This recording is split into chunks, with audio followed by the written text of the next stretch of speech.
The first stage after putting the model together is to sand down all the plaster where we've filled in the cracks. We want to avoid putting too much plaster on because it actually fills in the texture on the cork. We need to sand it down before we paint. The next stage is the sanding sealer. We need to seal the surface of the cork to prevent the paint from soaking in and so spoiling the texture of the cork when we come to put the white paint on. So I use a spray varnish. It's called a plastic coat. It's very quick drying, and just rapidly spray the whole surface area with the varnish. So I'm coating every area that's going to have paint applied to it.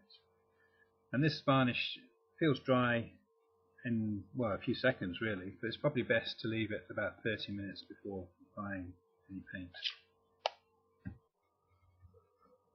I use spray paint for the white paint on this project. I'm rapidly spraying the model to give a thin but even coat of paint. We want to cover the whole area, but we want to avoid putting too much paint on, as this fills in all the cracks and the texture which we've got on the cork. This wall already has one coat of paint. I'm going to spray another coat on top. The second coat is usually needed to cover the areas missed on the first pass.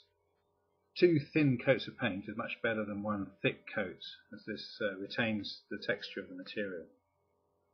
I need to spray the tops of the parapets a second time because they've got a bit of soot from where they were laser cut, and that takes 2 or 3 passes really to remove. The terrain surface is built up from 2 layers of cork, but any 10mm or even 9mm thick board would work, as each of those layers would give us one step on our contour. So draw around the baseline of the models so that when they're in the correct position, and then remove them. Add any extra parts you need to raise up the level so that the buildings are supported underneath. At this stage you can also shape the terrain a little bit by carving out the contours. I'm now going to put a plaster on the ground level. I mix up my own plaster using PVA wood glue. This is the standard wood glue that's used for woodworking. I mix this with sand and yellow ochre paint. I then apply it with a spatula.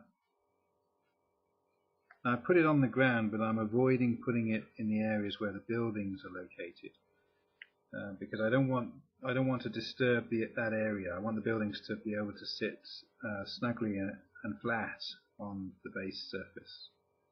As you can see, it's quite a thick consistency. You can adjust the consistency by adding more sand or more glue. The rough texture from the sand and the glue is ideal for the next stage, which is a dry brushing. So when that plaster has dried, I dry brush with a buff or a caramel colour paint, and that brings out some of the texture.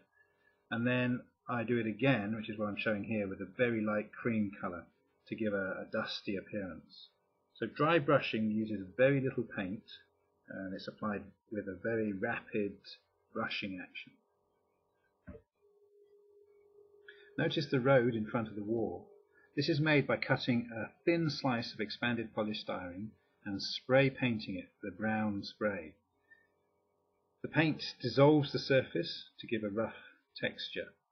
Then when it's dry, you can paint it with a wet black paint that falls into all the little pits and gives a shadow effect.